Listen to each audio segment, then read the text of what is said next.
Edifício Martinelli. Proeza arquitetônica. Assim foi considerado entre 1922 e 1930 a construção do Edifício Martinelli.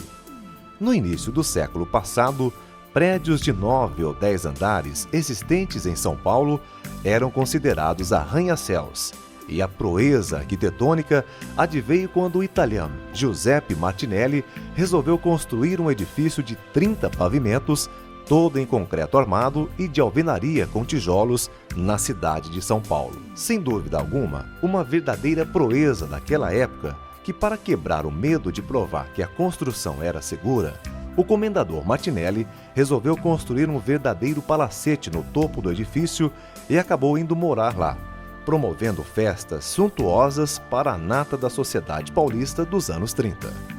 O edifício Martinelli marcou época pela sua audaciosa proeza arquitetônica, mas cabe também ressaltar que ficou famoso porque naquele estágio de evolução na cidade, o edifício acabou simbolizando a grandeza de São Paulo, justamente no momento em que a cidade era tida como o maior centro industrial da América Latina. E colocando uma pitada a mais nisso tudo, é vero também mencionar que o edifício Martinelli simbolizou a imigração bem-sucedida da colônia italiana na cidade, e daí o enorme sentimento de orgulho suscitado na época. O comendador Giuseppe Martinelli foi uma figura bem interessante. Imigrante italiano, chegou ao Brasil em 1892, como milhares de outros imigrantes atraídos pelas lavouras de café. Pelo seu extraordinário espírito empreendedor, instalou-se primeiramente na cidade de Santos e abriu uma empresa de despachantes e logo em seguida abriu uma agência de vapores com setores de despachos e importação. Durante o período da Primeira Guerra Mundial, prestou relevantes serviços ao Brasil e aos países em luta, transportando café, cereais, carne e etc. das cidades de Santos e Rio de Janeiro para a Europa. Mas voltando ao edifício Martinelli, ele teve as obras iniciadas em 1922 e foi construído na Avenida São João, número 35, fazendo esquinas com a Rua São Bento e com a Rua Líbero Badaró. E quando deram início às fundações para a construção do prédio, descobriram que existia um rio subterrâneo no local, e as opções encontradas para solucionar o problema demonstraram serem bastante caras.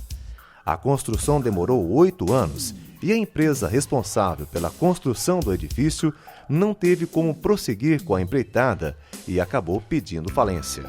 Não tendo outro jeito, a obra teve de ser tocada pelo próprio Giuseppe Martinelli, e seu sobrinho Ítalo, e o comendador teve que vender uma parte de seu empreendimento para o Instituto Nacional de Crédito per il Lavoro Italiano, all'estero, para finalizar a obra. Como sempre acontece na dinâmica da vida, após 10 anos de existência, o edifício Martinelli acabou perdendo a posição de o prédio mais alto da cidade para o edifício sede do Banespa, com 35 andares e 161 metros de altura. Infelizmente, bem diferente de seu estágio atual, o edifício Martinelli, pela sua opulência, status e glamour, chegou a ter o cinema mais luxuoso da cidade, o Cine Rosário, com camarotes, frisos e poltronas estofadas em couro, que recebia a alta sociedade de São Paulo, que vinha passear nas redondezas do Lago São Bento e passou a fazer do edifício Martinelli o seu ponto de encontro.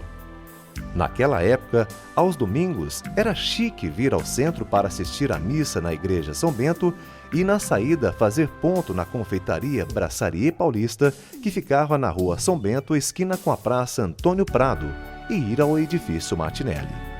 Em muitos anos de sua existência, vários partidos políticos tiveram suas sedes no edifício Martinelli: PRP, PC, PI e, por último, UDN. E também tiveram sede no mesmo local os clubes paulistas Palestra Itália, hoje Palmeiras, a Portuguesa de Desportos e o extinto IT Clube. Num certo domingo de verão, andando na calçada oposta do edifício Martinelli e olhando para esse grande edifício, confesso que senti como se estivesse voltando ao passado e pude imaginar as elegantes damas da sociedade com as suas sombrinhas e colares de pérolas, acompanhadas por homens de terno, palheta e bengala, indo assistir um filme. Provavelmente mudo, com um pianista fazendo o som ambiente no Cine Rosário, enaltecendo ainda mais os momentos de glória e poder do edifício Martinelli. Grande Giuseppe Martinelli, um homem muito à frente de seu tempo e que perpetuou seu nome na história da cidade de São Paulo.